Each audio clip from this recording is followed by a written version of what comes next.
بسم الله والصلاة والسلام على رسول الله. أهلا بكم وأهلا بكل اللي بيشوفنا ويتابعنا. النهاردة معانا وصفة اقتصادية وخفيفة تنفع للفطار والغدا والعشاء. هنشوي البتنجان على البوتاجاز من فوق.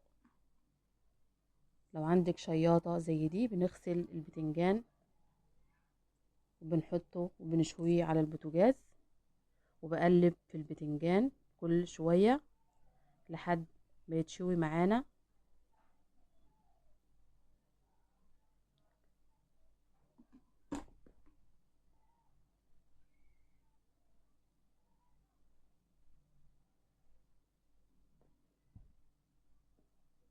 ولو عندك مايكروويف ممكن تشويه في الميكروويف.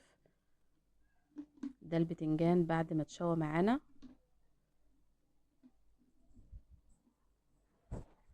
ولو في اي ميه من البتنجان نزلت على البوتاجاز بتمسحيها على طول علشان ما تقعدش وتتحرق معاكي على البوتاجاز. في حله على النار بنزل بالسمنه، بتكون معايا بصله متقطعه،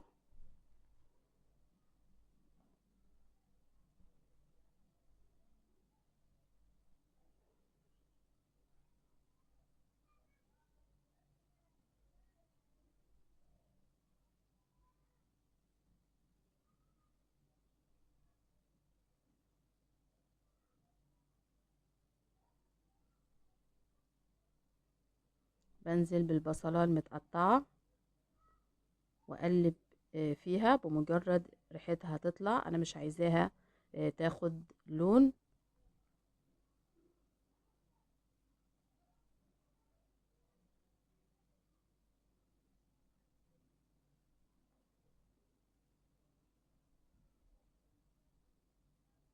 بيكون معايا 2 فص ثوم مفرومين،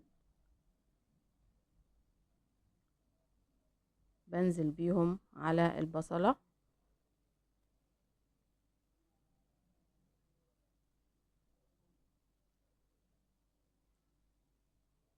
هنا بشوح البصلة خفيف في السمنة من غير ما تاخد لون معايا.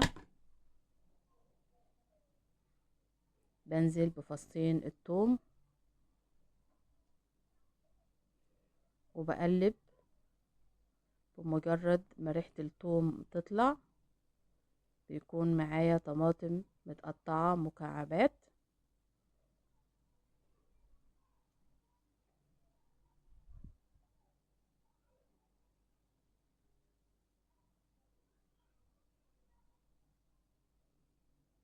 بنزل بالطماطم متقطعة مكعبات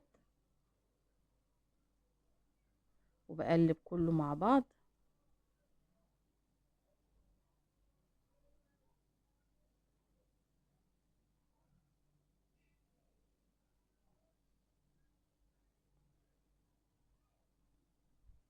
وممكن تضيفي حوالي 3 معالق مية على الخلطة اللي معانا هنا،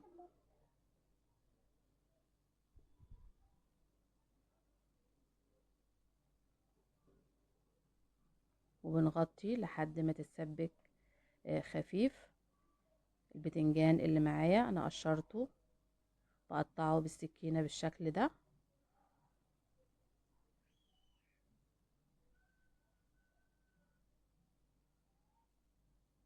وبضيفه على المكونات اللي معايا في الحلة.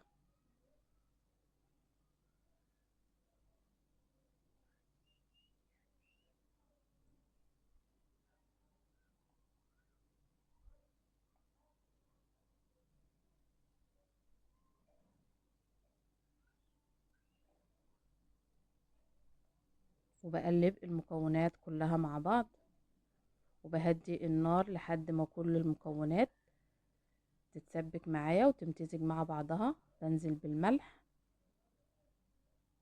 نص معلقة صغيرة كمون. وممكن لو عندك طاجن تضيفي المكونات فيها وتدخليها في الفرن او الميكروويف، طعمها بيكون رهيب. وصفة جميلة وخفيفة، ممكن تستخدميها للفطار والغدا والعشاء.